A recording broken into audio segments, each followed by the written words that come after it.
Welcome to the Be Unstoppable in the Zone podcast. My name's Lisa Clifford and I'm your host.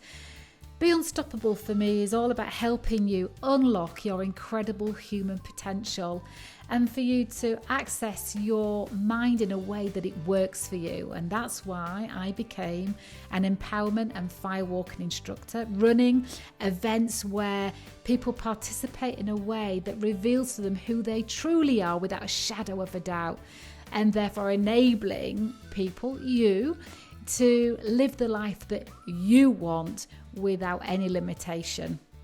In the Zone is all about me having a conversation with somebody that is free flowing and we just see where it goes. But we set off with an intention and we're in the zone chatting. And I've created it in this style so that you feel that you want to chip in at any moment and comment and share your perspective, your thoughts, your ideas, your experiences. And of course you can email me and you can also comment on the link. So sit back or enjoy your drive or your walk for this next episode of In the Zone. Hello everybody, thank you so much for joining us again. And today the us includes Tina Neve and we're going to be in the zone. Tina and I met through Synergy Networking Group, and we are both coaches, but we've both got very different specialisms. And the reason why I wanted us to have a chat today, Tina, is because I love your perspective. I love your honesty. I've said that in quite a threatening manner, haven't I? As if I want you to bare your soul. Even my buttock clenched. And so Tina, can you just share with everybody what your specialism is and how long you've been in it for? So, I'm a midlife career coach and therapist, and I support 40 plus professionals to create a new confident way of being in their lives. And it's often around midlife that we start to ask some big questions of ourselves, find ourselves at crossroads, in uncharted territory, and the tools that people have used up until now to support themselves aren't working. And that's where I step in. And I first stepped into this space in 2019, just before wonderful COVID. You're a baby. I'm a baby in this space. But with the experience of a sage, because I've made you sound old. I've got grey hair. Because you've had a full career, haven't you? Yes, I have. My background very early in career was HR, and I also spent over 25 years in executive search. And I worked for a whole range of organisations in that space, from startup government organisations through to FTSE 100 and global multinational businesses. So what I've had in that time is the opportunity to lift the lid. I'm quite nosy as well, so it's, but work out what's happening in organisations, how organisations work, and also the repercussions to the individual of what happens in the workspace. So I thought we would have a conversation around two things, and we'll just see where we go with this. I think it's called, when we're winging it, it's actually called following your heart. So I thought we'd follow our hearts with the conversation around perfectionism. And I said that word earlier and couldn't say it, but perfectionism. And I guess what I'd like to explore is how many people have the desire. I was really careful with what label I gave it. How many people would you say that we know seek to be perfect and all that goes with it, what the consequences of it, what happens in the mind with it? how you're affected by it, or how it Yeah. influences you. So you decide where you want to start answering that. Well, I think I do in recent years, or I came to the awareness that some of the things that were holding me back was perfectionism. And I hadn't realized that. And I came to understand that even more when I did my research here in my MSc, and I spent a whole year studying this subject. And Can I just ask very quickly, yeah, how was it holding you back?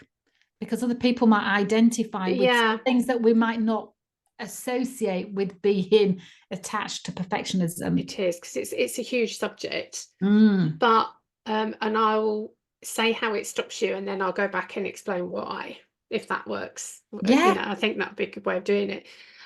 Some of the key things that perfectionism will affect you with is one, procrastination, not starting, Mm. because you want to get it so right that it can be hard to start. And is that Um, because in our minds, we're imagining that we have to know how to do the whole process yeah, before beginning the first step? before beginning the first step, but actually to ship it, to actually get it done, it has to be flawless. So the other aspect of perfectionism is everything has to be flawless and error-free and no mistakes. So the underlying emotion of perfectionism is fear.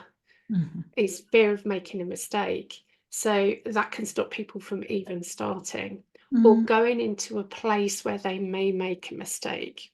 Mm. Um, the other thing is sort of missed deadlines as well. You might start, but actually do it over and over and over again. So even when you do get started, you keep refining it, refining it, refining it. I've got to get it right. And the key thing with perfectionism is it's your standard, the high Yes. standard that you as an individual set yourself, not what somebody else has set you. Even within an organizational context, it might be more than is required for the task at hand. So you keep refining and refining. I've got to get it right. I've got to get it right. So that will sometimes mean missed deadlines. You try to take control of things rather than. So one of the things that leads to is, and this came up in my research actually, was actually doing things on your own and Yeah. loneliness. So it all ends. You don't want to share what you're doing. You don't want to ask people for feedback, see how things are going. It's got to be flawless first time. And that's quite a heavy weight to bear It if that's the isn't. way that you operate. And I think that somebody once said to me, Lisa, I had no idea what a perfectionist you are. Now, in my mind, I never consider anything I do perfect. It's Yeah, far from it. But in my mind, if I can see where it can be improved, I have to do it. yeah, I can't see it and not improve it. So yeah, my work is far from perfect. And I would never have considered myself a perfectionist. But I will, so I've spent 30 hours updating my website since Saturday. That's what happens when you're single and you take your laptop to bed, folks. It's not just that though. It feeds into one of the other sort of traits of a perfectionist, which is workaholism and burnout. Yeah. Yeah. Because you it's not that you choose to work more, it's almost that you cannot not work more and Yeah, I put in couldn't the put it hours. down. I kept Mm, seeing how I could improve it. There was a few things I was doing. I wasn't improving the function of my website, but it was the content and the layout. yeah. And one of the reasons why I could just send the information to my web developer, a pay him a retainer, Mm, but I knew I could get it done instantly and keep reshaping it yeah, once it felt right. And I guess that's playing into that taking control and doing things myself. What I yeah, don't do though is stall starting, and I don't, like I've just mentioned to you, haven't I, about I decided after the dog walk that I was sick of my hallway. So I just masking taped it all up and started. Now I should have washed the walls. I should have got rid of the cobwebs, but I knew if I did all of that, I wouldn't do any of it. Yeah. So I kind of, so I'm probably, there's probably a spectrum, isn't there, for perfectionism? There is, yeah. From one end to the other. And I wonder where we'd each place ourselves on it. Because there's no doubt, I think, that people want to get things right. Nobody sets off to do a task and thinks, I'm not bothered if I don't get this right. No, So but I think there's a difference in trying to achieve excellence, a high standard within a framework, than it is to achieve unrealistic expectations. And that's the difference between the two, is that perfectionism, the bar that individuals set themselves is so high, and they never achieve it. So there's always a gap in their perception of what they've achieved and what they think they should achieve, and that causes the pain. And I wonder if there's a few things in this. I wonder if there's this level of and degree of excellence and that unachievable high standards has come from wanting to meet parents' expectations. Yeah. Or having a belief that they're not good enough. So they create an environment where they continually prove they're not good enough by having a standard that is so out of reach. Yeah. What's your thoughts? Yeah, and that is that's where it all comes from. It's not being good enough, and that often comes from early life, and that can be parents who are perfectionists themselves. So children will hear the parents, this isn't good enough, this isn't good enough, and therefore that sort of that conditioning happens. Always looking at external comparisons as well. So actually what you do isn't enough because somebody else has always done better, more, got more, etc. So there's that external comparison. So it's the external validation. But it can also be, and this is where I fit in, if you've been in an environment where there's potentially been emotional uncertainty, so that you're not quite sure where you stand, and you might not feel good enough.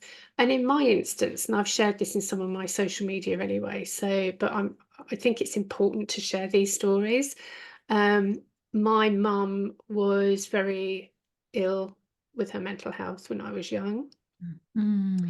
She did try to take her life when I was about 4. She took an overdose but didn't succeed. But I can remember my dad had to take me to the hospital when we saw her, but she was in and out of what were called mental institutions in those days when I was a young child. And because she had bipolar, there was never any certainty of the emotion in the house when I was young. So I know where a lot of this comes from. And now I understand it more and understand how it sort of manifests for me. So I've been able to navigate it. And I suppose I now have a more of a curious dance with my perfectionism rather than it controlling me. But the underlying thing is, and there's some other complex family stuff there as well. Am I good enough? Enough. And then for me personally, where that sort of probably went more than anything was education, trying to do well from an educational perspective. And that's where you take control, because if you take control of things that you can do, and education fits into that perfectly because it's a solo Yeah. It's a solo experience. It's your education. There isn't a huge amount that requires group work. It's what you do, and if you can control that and do well, then you can keep going with that. And I think it's interesting, one of the pieces of research that I came up with shows that more and more, and this was people coming out of university and colleges, so it was in Western society, I think in the UK, Canada, and the US, more students are coming out with perfectionist traits and it's an increasing trend. So you've got more people entering the workforce potentially who don't feel good enough. And I've just written down a question, because I think every behavior we have serves a purpose. Completely. And for you, what purpose has perfectionism served for you that's been positive? Because we wouldn't keep doing it if it wasn't positive. It's just the fear of not doing it is greater than for us Yes. to give it up. So I think the sort of primeval main benefit is protection and survival. So you develop these protection and behaviors, you know. So they're there to protect you and help you survive in certain situations, at that sort of primeval level. But the problem is later in life, those protection mechanisms just get in the way. But they're potentially so subconscious and sort of quite deep and buried that you start doubting yourself, or it can, most of the research in this space is around anxiety and depression. yeah. On the psychological side, there isn't a huge amount of how it affects people in the workforce, which is why I wanted to do my research in that space. But a lot of people don't realize that these ways of thinking just become embedded. I know, and it can be, and I've worked with so many people with perfectionism tendencies, Yeah, and it can be very restricted. Like the grip of it and the yeah, handle of it can be so tight that they don't realize that yeah, what's driving it is the aim to be perfect yeah, initially, and then just having that freedom just to relax everything. Even back pain goes with it, yeah, migraines yeah, go. yeah. uh, we create better connection with people because we're not in protection. Yes, exactly. We're able to be more creative, because I imagine being perfect really, really does snuff out creativity, Yeah, um, and freedom yeah. and joy, because they need to have everything exactly the way we think it needs to be. So what was I going to say? Oh, and then when they start to relax around it, and the permission. And I think that's the great thing where coaches come in, is Yeah, when we reflect something back and give someone permission to make a mistake or for it to be imperfect. yeah. And Or even if they realize, when you sort of show them that this is how this came about in the first place. yeah. So sometimes when I work with my clients, potentially something I'm slightly different from a coach because of my background, I do some early family work. If it comes Mm. up, I don't go there to start with. And I had a client last year who um, was in a new role, and it was a managerial role. It threw up all these sort of feelings of, am I good enough? Am I an imposter? Should I be doing this? And she identified as being self-identified as having perfectionist traits, and this did fall back to actually some of, never intended, but some of the language her mother used with Yeah. her. Yeah. What this voice she kept hearing. It's amazing, isn't it, how we uh, can take over somebody else's voice. Yes. I was on a call on Sunday night, and Saturday night there was a group call, and one of the ladies was leading the session, and she was saying about being kind to yourselves, and reflecting back over the day, and sometimes she would reflect back and that she'd been really hard on herself. And I just said to her, who first ever said those words to you Yeah. that you're now saying to yourself? And she went, oh, I've never thought about that. Yeah. Yeah. And you Yeah. could see on the screen people starting to think about the answer to that question for themselves. And I only know to ask this because of my own situation, which is not too different to your Yeah. upbringing, Tina. And I realized that I unconsciously, so without consciously realizing, until I consciously did realize, I would look in the mirror every day. Every time I looked in the mirror, I would say exactly the same things, which is you're ugly, you're fat, nobody likes you, and you're a piece of SH1T. Yeah. And then one day, and I can remember exactly the full length mirror I was looking at, and one day I thought, what are you doing? But I had taken over saying what my stepmom used to say to me. And you know what? She only said it to me I only lived with her for 2 years before I left home. And yet I took over saying that in my head. Yeah. And then went out and met friends or went out to work and expected to have a great day. When I would start the day, or every time I would see myself in the mirror, I would say that to myself unconsciously, like it was white noise, and I didn't even know I was saying it. Yeah. And once I realized those are not even my thoughts. And this would be great for anybody listening to ask them the same question: is what are your repetitive thoughts? And are they yours? Or where did you first ever hear them, or where else have you heard them? And so do they really belong with you, or do they belong with somebody else? And whilst we might not be able to eradicate the thoughts entirely, what we can do is when they show up is say, they're not my thoughts, I give them back.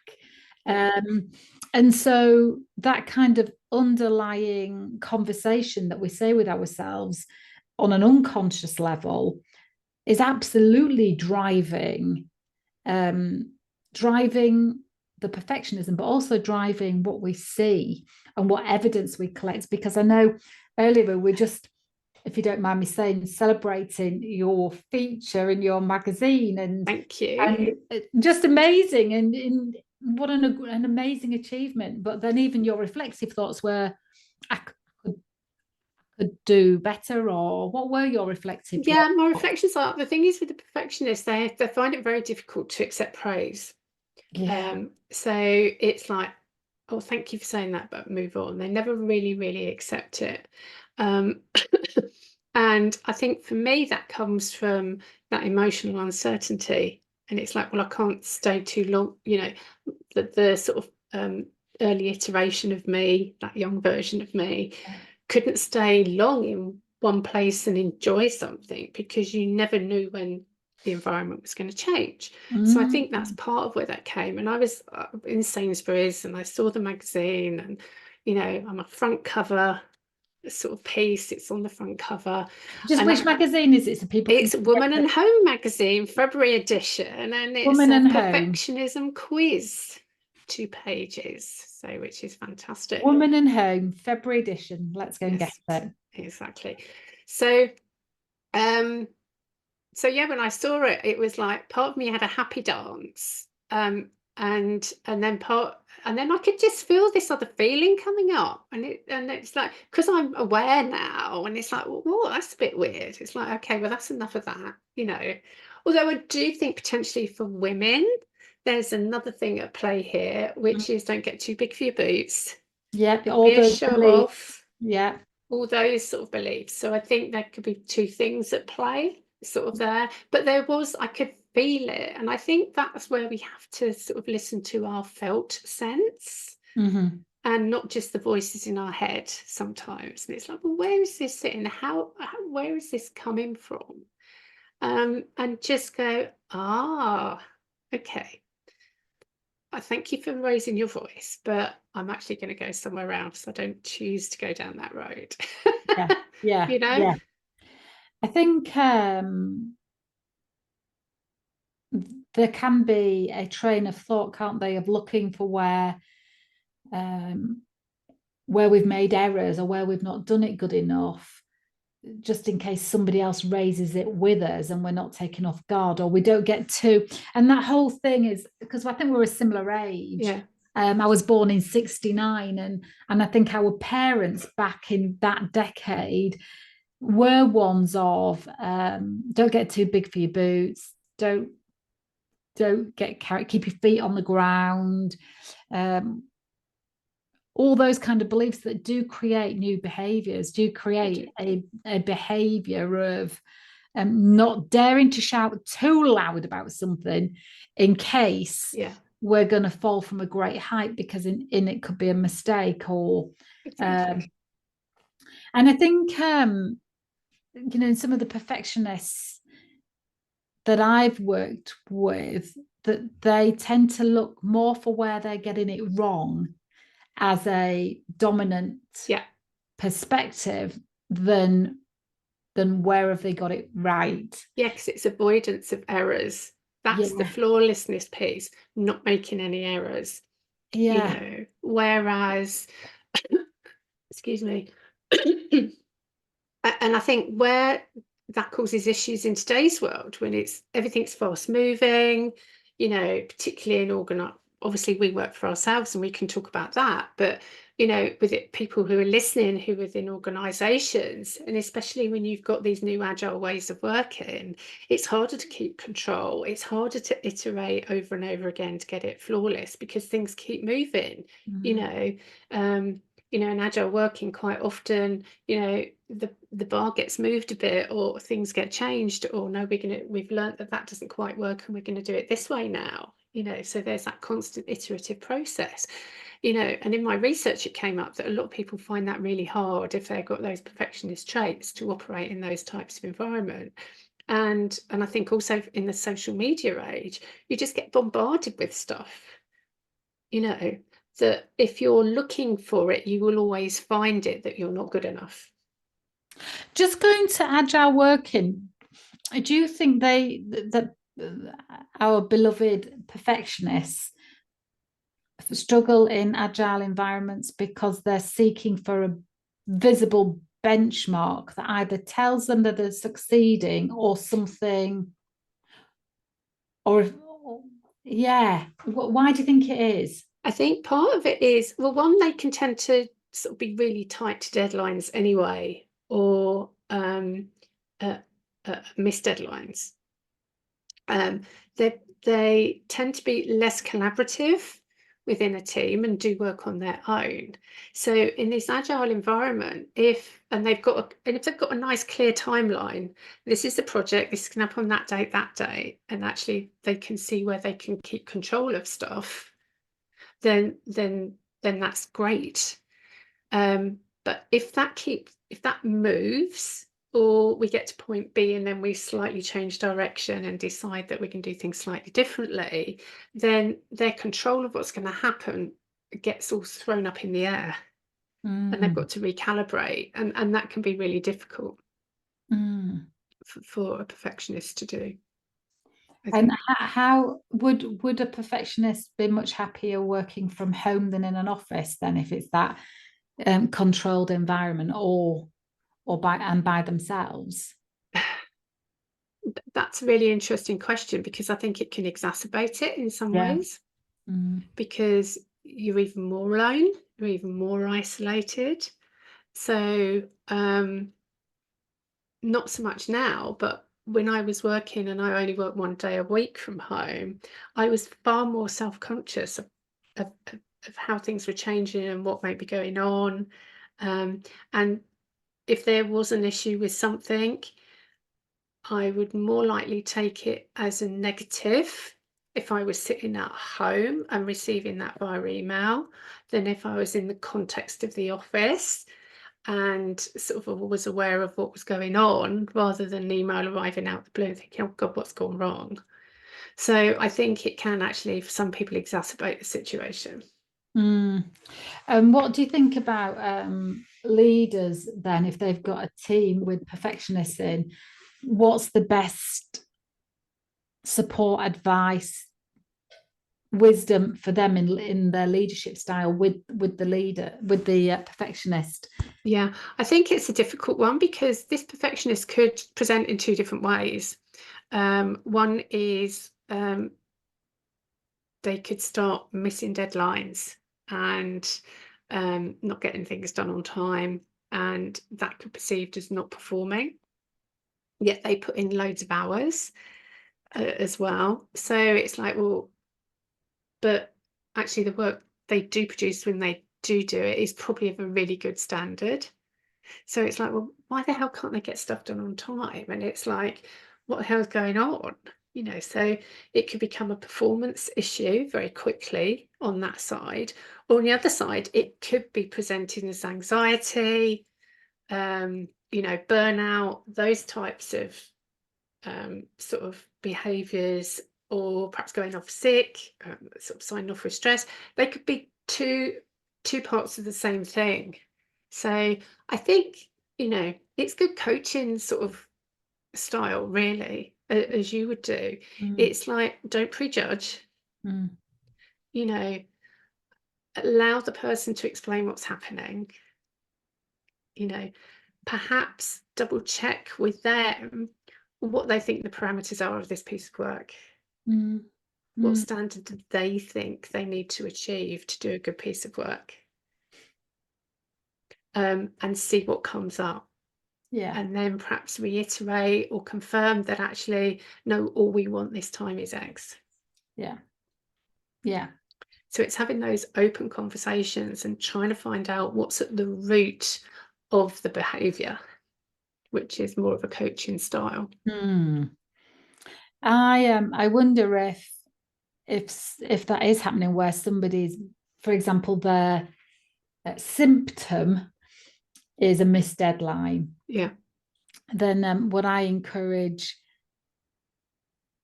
my people is always have a start, day, and time, because I think that deadline dates, but they're not. It's not an inspiring title for starters, is it? No.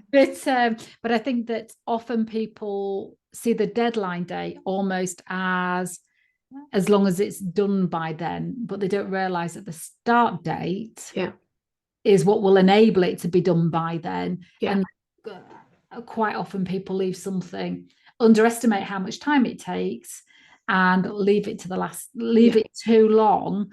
But also the anxiety builds up because they've left it so long, because they haven't got going with it. Then that starts to become a block. So I always encourage people to start any project immediately. And whatever that is, whether the simplest of things, because then there isn't the gap there and the disconnect for the anxiety to grow within. Exactly. And I think that's a good idea. And the other thing is another symptom is people don't ask for help and support during the process, and don't like to receive feedback. I love that. That is such an important thing, is don't ask for help and support, but also don't ask enough clarity questions when they've been given something to do. Because I'm guessing the perfectionist thinks that they should know everything. I'm employed in a job that I should know everything. I don't want to, at best, I don't want to let my boss down by him having to worry about whether I know how to do my job or not. And actually the clarity questions could be very illuminating for their boss, because then the boss might realize, oh God, I didn't give enough information. And actually I hadn't thought about those questions, and I do need to think about them so that you know what I want from you. The clarity questions are actually almost like re-coaching up the line. It is, and actually I will, for a lot of my clients, I end up having these conversations about checking for clarity. Clarify at the beginning, don't just take it on, and think you have to. Ask more questions first, and if necessary push back. And it's like, well, how, this bit seems like X, how big really is this piece? Who are the key stakeholders involved? And get a real sense of the scope of what's being asked of you, which gives you the opportunity to either go, well, if you do want this completed, it's not going to happen till, and have it to a good standard, it's not going to happen till X, because a lot of people will actually just take it on, work all the hours God sent, and then try and do it. So there's a piece in here around sort of boundaries as well, which I think is really important. I was just thinking, for anybody that's listening that might suffer from, I should know everything and not ask any questions, which then they fall into a really scary place of not knowing what's expected and where to start. Is sometimes when you're in that meeting where you've been given the task, the project, the piece of work, you don't know what your questions are then. No. And so to have an opportunity to say, I'm going to take this away, I'm going to think about it. Is it okay if I come back this afternoon? Yeah. Just to clarify that A, I've understood it, and B, what the gaps I need filling in. Yeah. And that they go away and they explore it. They think of all the questions they can squeeze out of their boss or whoever's leading it, and then have that kind of pace and what's the word? Arrangement. Yeah. Where, because I'm imagining that some perfectionists think that they don't know what the questions are in the moment, but when they sit down to look at the job, then they think, well, I've got 100 questions here. Yeah. And not to think these questions are a gap in my knowledge, but it's actually a gap in information that's been given. Exactly. Yeah. And the particular client I was talking about earlier, she started to open up a little more. Because the thing is, if you've got a set of behaviours that are protective in nature, then you don't want to show you've made any errors, then actually opening up about how you feel can feel very scary. So it was literally 1 or 2 conversations with her line manager where she was a bit more open about how she felt the situation she was in, sort of opened the floodgates. And the thing is, she started to realise she was safe. And that feeling of safety is sort of just opened up more and more. And, they wanted to promote her even further. And she's actually starting the year now, actually looking forward to this, appreciating what she's capable of doing and feeling unencumbered by some of these, limiting beliefs that she had last year. And that occurred in a fairly short period of time. So, if you are out there and you are scared of being a bit vulnerable, asking questions, just pick the smallest question to start with and answer it, and realize the world's not going to fall in because you've asked a question.